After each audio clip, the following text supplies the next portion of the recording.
Oh, that helps if I put my if I put my microphone on. All right. Good morning. Good morning. Good morning. Welcome. Yeah. So, yeah, exactly, Bart. You can tell what I say. You don't need the sound to know that I said good morning, friends. Exactly. All right.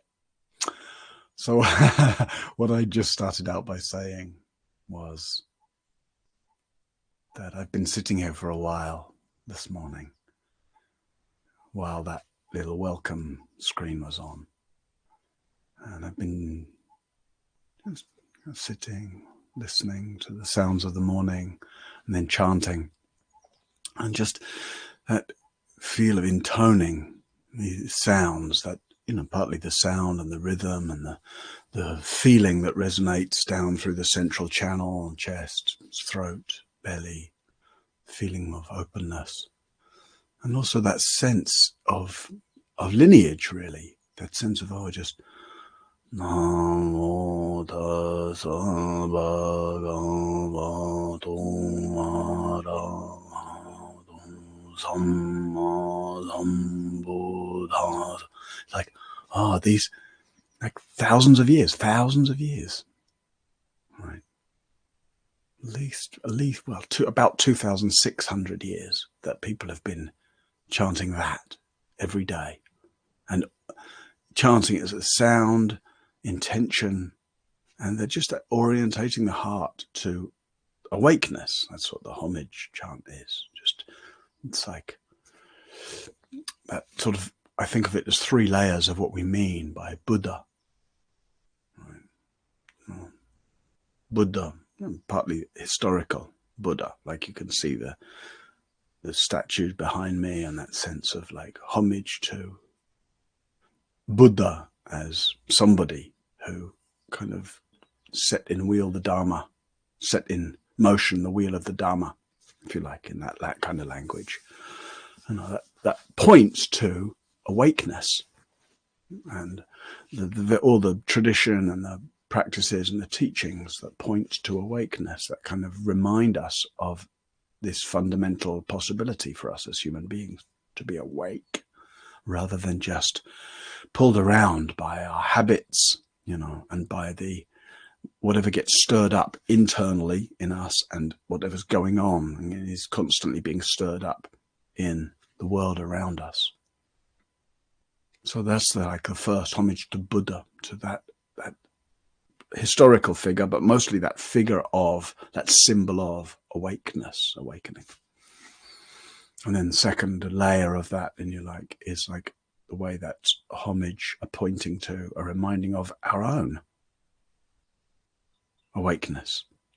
That it's not just the Buddha, it's not the awakeness, liberation, a free life, kind of a radically transformed relationship to being alive, a radically deepened understanding of ourselves in the universe, or we could say of ourselves as the universe.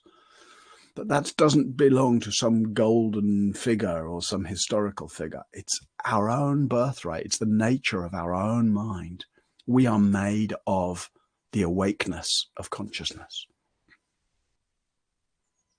Well, that's worth rendering homage to, And then the third layer is the actual, not just our awakeness as potential or possibility, but to render homage to the fact right here, right now. It's this awakeness that is hearing these words, for example. It's this awakeness that's seeing the screen. It's this awakeness that can sense bodily life. It's this awakeness that lets in the universe, that we could say that creates the universe. It's this awakeness right now, as you sit here, that renders anything and everything possible. It's unto this awakeness that the universe reveals itself. That's worth rendering homage to. So I just often, when I'm here early and I set things up and then just sit a little, I love to chant in that way. And that's why we do that 1 day a week or 2 days a week here. We do a little chanting. I did wonder if I could just, before we go live, if I might just leave my microphone on and then I just mumble away. Oh, does that? And you could, those of you who might like to hear that or to join in, could leave it on. Those of you who didn't like could just turn the volume down until the actual session begins. Yeah. All right, friends. We've been looking this week, just for a few minutes before sitting in meditation, we've been looking at some of the common misunderstandings that arise around meditation. So I can see some of the yeses for the chanting. That's nice. I think the yeses are more likely to write in than the no. We don't want that. So we'll see. Yeah, we've been looking at some of the common misunderstandings. We looked at the idea of focus or one-pointedness on Monday and how we make that narrow rather than vast sense of focus or single-pointedness, ekagata. We looked yesterday at the expectation of stillness and explored emptiness rather than stillness. And there's a lot more we could do with that. In fact, I think I might do one of those on Instagram this week. I've been doing sometimes just little Q&As on Instagram, inviting questions and giving little short video replies. And maybe I'll do one, I'll put it up today sometime, for about questions on emptiness. Because I think it's so, the term itself is a little difficult. Emptiness isn't a great word. I think it's often a little misleading, and yet it's hard to find a better one. We used a few synonyms yesterday: transparency, goneness, absence. But they all easily become suggestive of something that's of some reference point we have, which isn't what's being pointed to. So, yeah, you can find me on Instagram at Martin Aylward, and yeah, there'll be a chance to explore emptiness a bit more this week there. Today, I find that I've already spoken for a while and haven't addressed a new misunderstanding. So maybe I'll just, so as not to talk too much before meditation, maybe I'll just very briefly, I was going to say something else today, but maybe we'll do it tomorrow. So maybe just very briefly point to this very common misunderstanding about being in the present moment. I hear it so much. Just got to be in the present moment. Forget the past, forget the future, be in the present moment, which is impossible and distorted and would be profoundly unhelpful in our lives if we were just in the present moment. It's foolish even to elevate, firstly, to make up something called the present moment. It doesn't exist.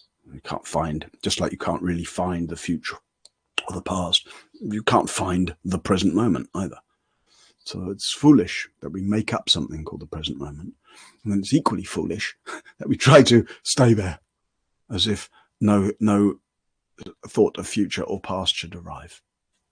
I'm like, what? How would you, we just couldn't orientate to the world without the very, very important and helpful and brilliant capacity to conceive of the future and to conceive of the past. So we can take all three fields of time, past, present, future, and recognize firstly that all are important. We really need to be able to reflect on the past and understand what's happened. And we're anyway constantly accessing our memories and past experiences as a way to make sense of the present.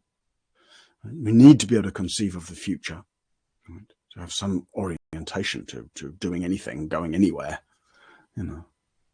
protecting ourselves in various ways, taking care of ourselves and each other, and of the present moment. Right? The sense of the present, oh, here I am, and this is what I'm doing. So all three are important, and all three are also illusory. We infer something about the nature of time, and we infer something about the solidity of the past without realizing how subjective or even distorted our memories can easily be. And we infer something about the future. We're giving it a kind of certainty of expectation, either hopeful or fearful, right? That is similarly distorting. And we do the same with the present moment, even by calling it the present moment, even by trying to be in the present moment. So what's actually being pointed to, the Buddha's invitation, which means the invitation of awakeness, is to be present, be present, be present. And that, for me, that's a very important distinction between trying to be in the present moment, forget it, and being present. Don't forget that, and be present. Right. And then you can be present. To be present means to enter into, to be intimate with, to be here for whatever's happening. And whatever's happening may well be mental activity that refers to past or present or future. So if you're trying to be in the present moment, you're squeezing out most of life. Most of your experience isn't welcome if you're just trying to be in the present moment, as if you should just be hearing, just be breathing, nothing else happening. Instead, and to be present, it gives us the opportunity to, yes, to feel into the sensory immediacy of life, right? To leave aside a lot of our ideation and a lot of our projections. Oh, take in the immediacy, relax into the immediacy. And sometimes we might say, oh, I feel like I'm really in the present moment. It may be that a lot of our ideation towards future and past softens and disappears. But as it does so, so does our ideation about the present moment. Because you can get just as caught up in the present as you can in the future or the past. Right? We get caught up in the present through analysis, judgment, commentary, labels, description. Right? So to be present, enter into this sensory immediacy. But it's also to make room for the sort of study of our patterns, to see how we create a sense of future, how we refer to the past, how we overlay our sense of past and present and future with various assumptions or various, desires or various fears, etc. So being present is the absolute ground and foundation of this practice. But that's quite different from trying to be in the present moment, which you will fail to do the vast majority of the time, inevitably. All right, friends, on that note, let's take our seats together for meditation.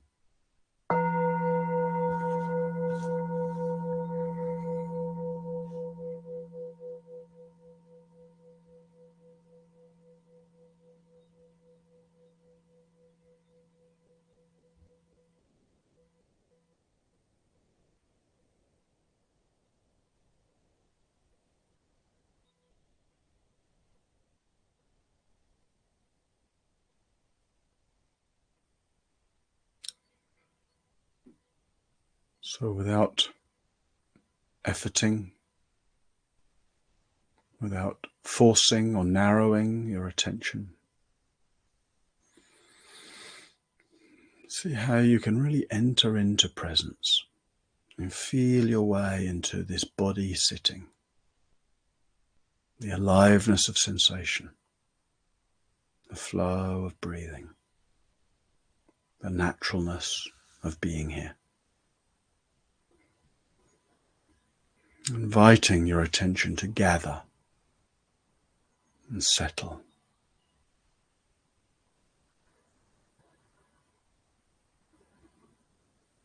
Letting yourself really come alive in the ordinariness of sitting here quietly,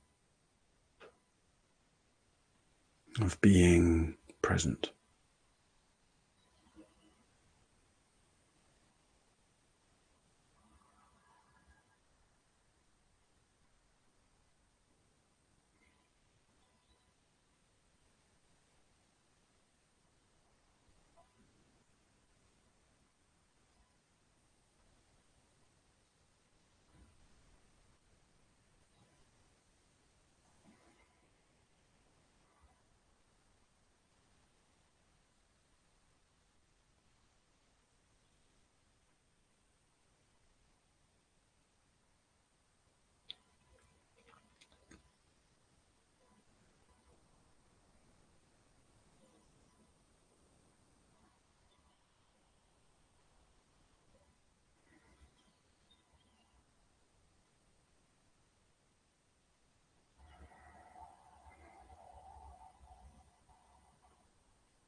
present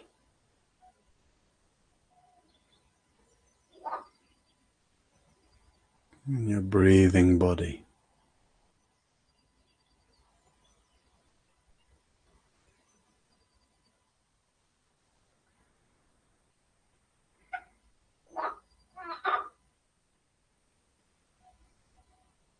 Present in the midst of whatever's happening.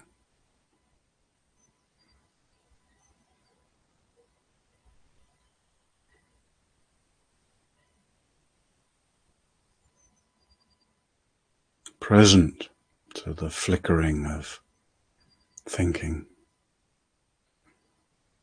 the production of ideas and images.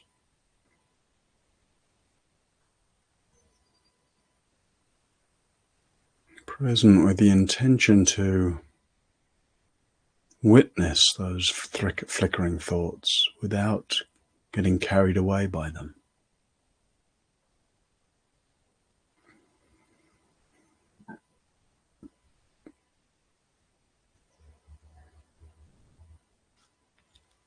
And then present in those moments where you might see that you have been carried away by thought. And that the seeing that is simply an opportunity to re-establish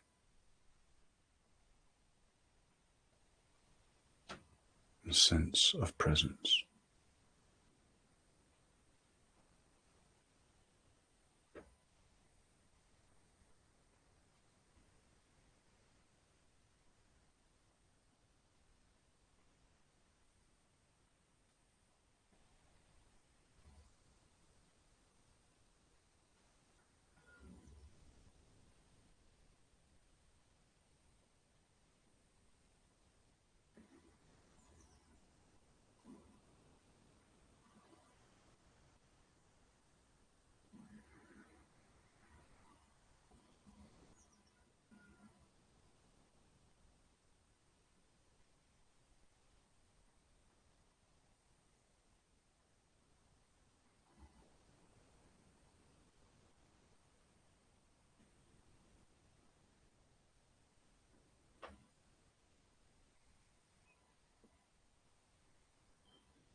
Present, awake, relaxed.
Everything happens in the presence of awareness.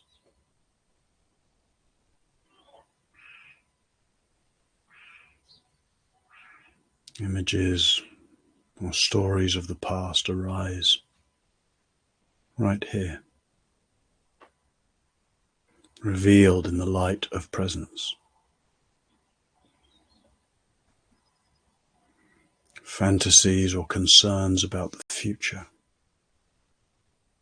are revealed right here in the light of presence.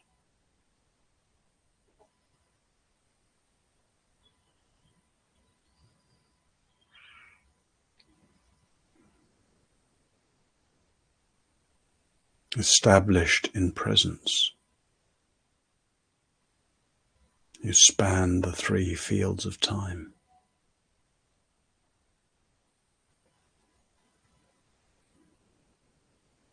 Established in presence, you're never lost.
Presence is effortless.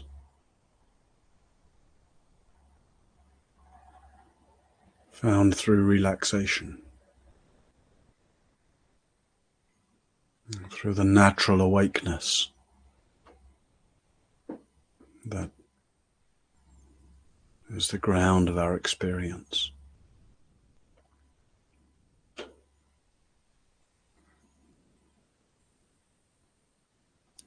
So relax into the awakeness of your mind.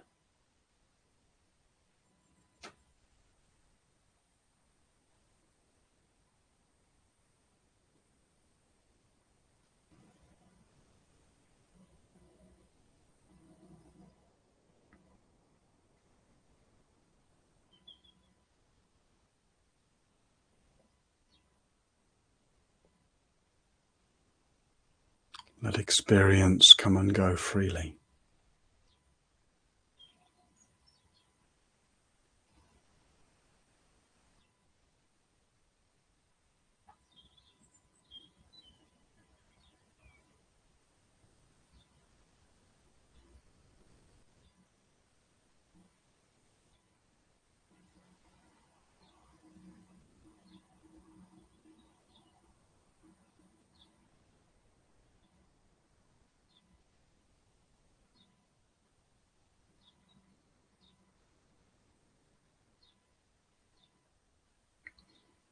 It may be that presence itself is enough to be the focus, the ground of your meditation, which is sometimes called mindfulness without an object, or awareness of awareness. Or it may be that it's helpful to have some kind of focal point, some reference, mindfulness with an object. In which case, just using breathing or bodily sensation as a way to steady your attention, as a way to relax into presence in the perception of this breath or this sensation.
whatever the content of your experience, hearing, feeling, thinking, imagining, enjoying, resisting, and understanding or not understanding. Whatever the content of your experience, how is it even possible that you have any experience? Where is all experience revealed? Here, in the natural luminosity of awareness.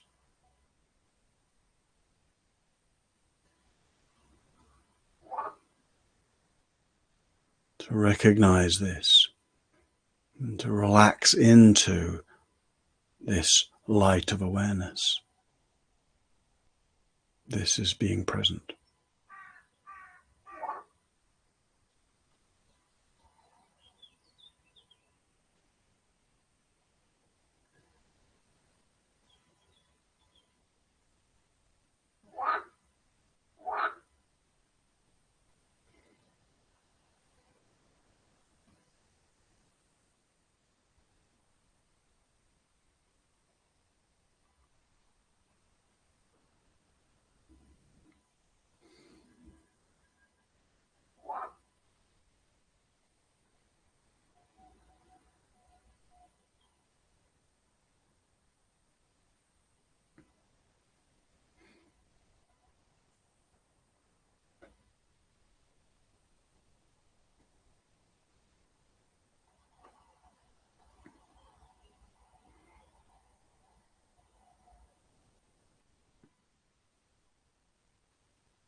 Last few minutes of the sitting. Nothing to do. Relax.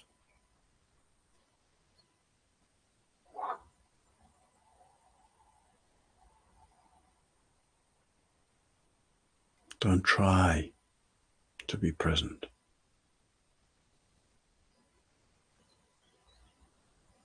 Relax into the way in which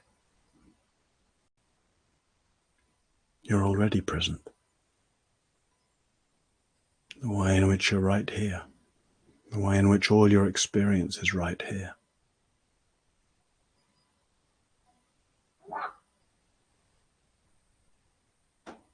The way in which you're only and always right here.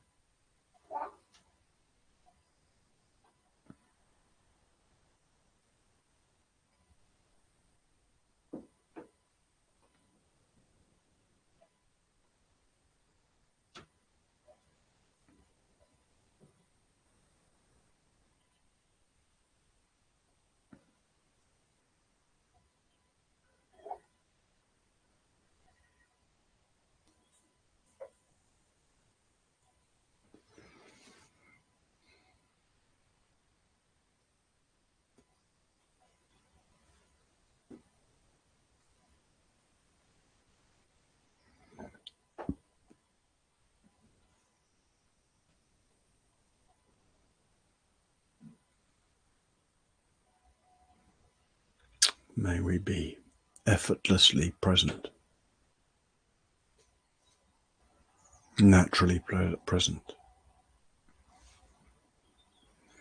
expansively, all-inclusively present.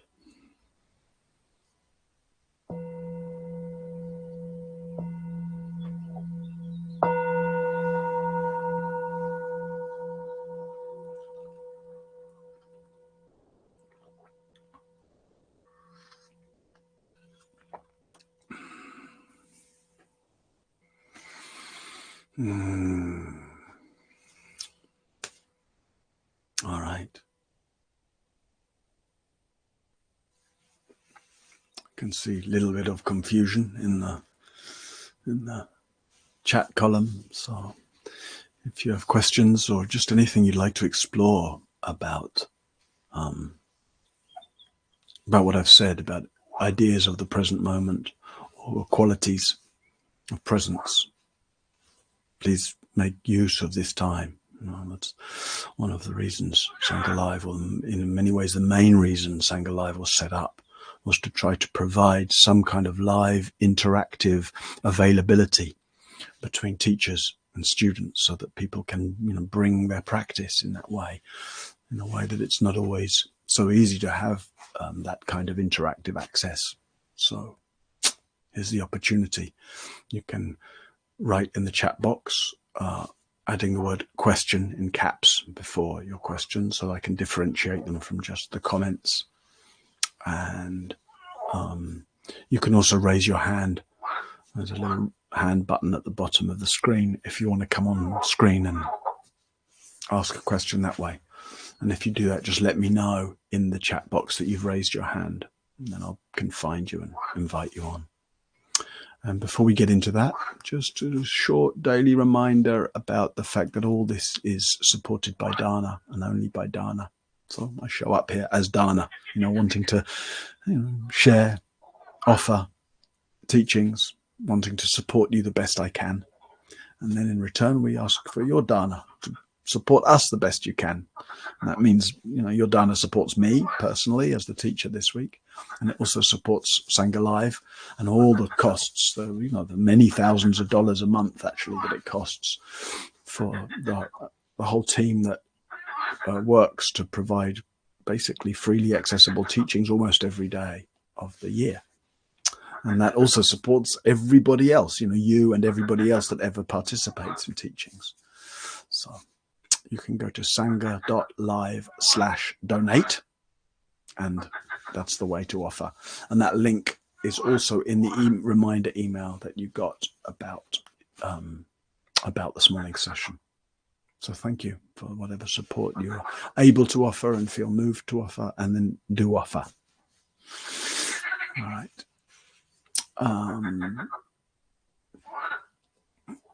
Sarah says, what's the difference between the wrong and right way to be present? So I wouldn't say there isn't a wrong or right way to be present. Right? But if the sense of presence will have certain qualities to it, like relaxation and alertness. Right? One feels both present. There's a certain sense of clarity. Right?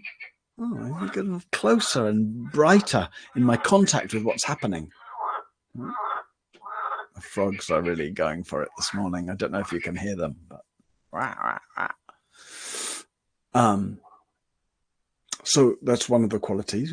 Present, certain clarity, certain sense of availability to life, certain sense of porousness between inner and outer, and quality of ease, relaxation. Right? Usually.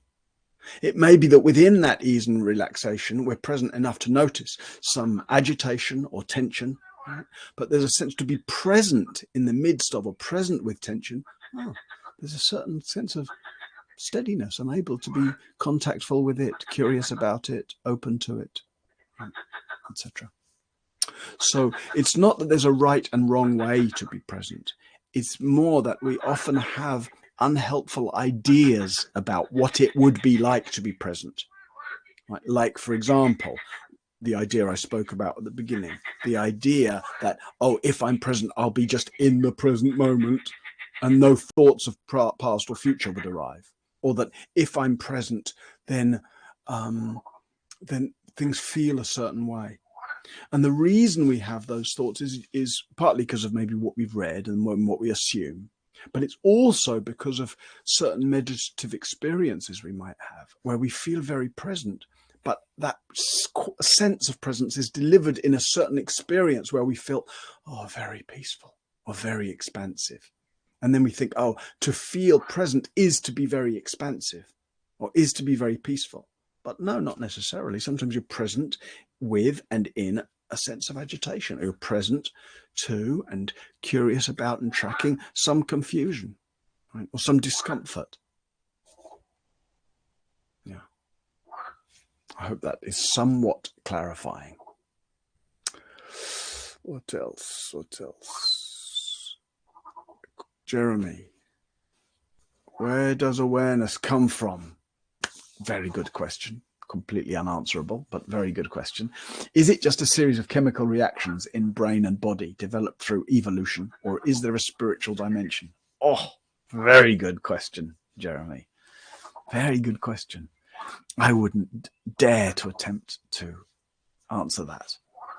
But I definitely, you can find authoritative accounts that point to both. So kind of the sort of scientific neurological model, which is based on scientific materialism, right? That's the worldview in which we've all basically grown up. You may have grown up in some religious worldview as well, but basically our world is defined by and described in terms of scientific materialism, right? We use science as our method of understanding the world, and it's based on a materialism, meaning that the world is composed of matter. And therefore, consciousness is assumed, or awareness is assumed to be a product of brain function. Right? I don't subscribe to that view, but that's, you can find various authoritative accounts. It's very hard to prove one way or the other. You can't prove that consciousness is a product of brain function. And you can't prove that that brain function actually, or the entire function of the universe, is a product of the fact that the universe is awakeness. I would say the most fundamental building block of reality is consciousness, intelligence, we might say, and everything is a display of that. That's how come plants grow, how come planets turn, how come human beings are, how come anything is. It's because the universe is kind of like brilliant, right? And that brilliance is an actual alive property. It's the alive brilliance of the universe itself. The absolute substrate of everything is this brilliant awakeness, we might say. We have to be careful not to anthropomorphize that and see it just in terms of human terms. Human consciousness is one refraction, a pretty cool refraction, right? A pretty cool refraction of the universe's awakeness. But so are trees, and so is everything. Everything that we perceive, we're only able to perceive because of this fundamental awakeness. And how we're able to measure, this is where we come back to the scientific materialism, how we're able to measure that awakeness is through, seeing brain function, seeing neurons fire, etc. But I would say it's a mistake to make the brain too primary and say, oh, the brain is there, it's this organic thing. We don't, because what makes it, what's the energy source for life, right? You can't reduce everything to brain function, and the neurons fire and that produces consciousness, because what makes the brain function? So, you can go back and forth. You can use a Western scientific materialist model, which will make brain function primary, or you can use a more kind of metaphysical or spiritual model, which will make consciousness or God primary. I think I would say you can basically use the words God, reality, and consciousness pretty much interchangeably, depending on our background and our sort of worldview. We might have different associations with those words, right? So we might hear universe, consciousness, God, reality, and have different associations or images. Like God, what are your associations or images for God? Right? You probably find whatever your religious background is, that's what your associations are. But when we get really close in a contemplative way, I would say we basically find that God, universe, reality, and consciousness. Did I say consciousness twice? God, universe, consciousness, and reality are basically synonyms. They're basically pointing to the same ungraspable, incomprehensible substrate to reality. And the way we can get closest to that substrate is by recognizing that it's awake. Right? It's awake. We're awake. So we might say, oh, we are God looking out through these eyes, if you like. Or we might say we are reality perceiving itself. Right? Or we are this function of consciousness coming alive as human in this particular human form. So that's a way we find those as synonyms of each other. I don't know how close that is as an answer to your question, but there are some thoughts in that area. And having spoken for a long time on that, I may have missed a whole bunch of other questions. So let me go back a little bit.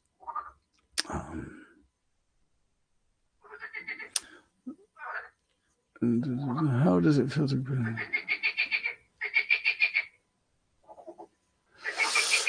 Miriam's asking, so is a meditation guidance like, how does it feel to be present, to be in this moment without thinking about what has just happened in the past or what will happen in the future? Without thinking that, is that a wrong direction? No, I wouldn't call it a wrong direction, but I think sometimes one has to be careful, and I'm probably guilty of this myself sometimes, of giving... Shh! Really, the frogs are really going for it. I can actually see their little head poking up above the water through the open doorway there. Sometimes we might give a meditation direction that's sort of unrealistic. You say to people, okay, don't be, let go of the future, let go of the past, just be present. But you can't make people let go of the past and the present and the future. So you might say, how does it feel to be here in the present without thought of the past or the future? But as soon as you say to people without thinking about the past or the future, it's like, don't think of an elephant. As soon as you mention past or future, those things come to mind.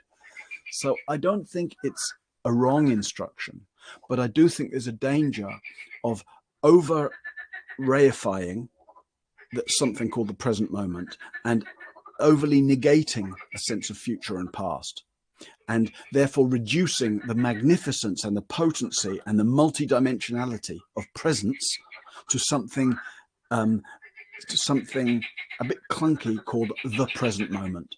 If we're reifying the present moment, there is some misunderstanding in there.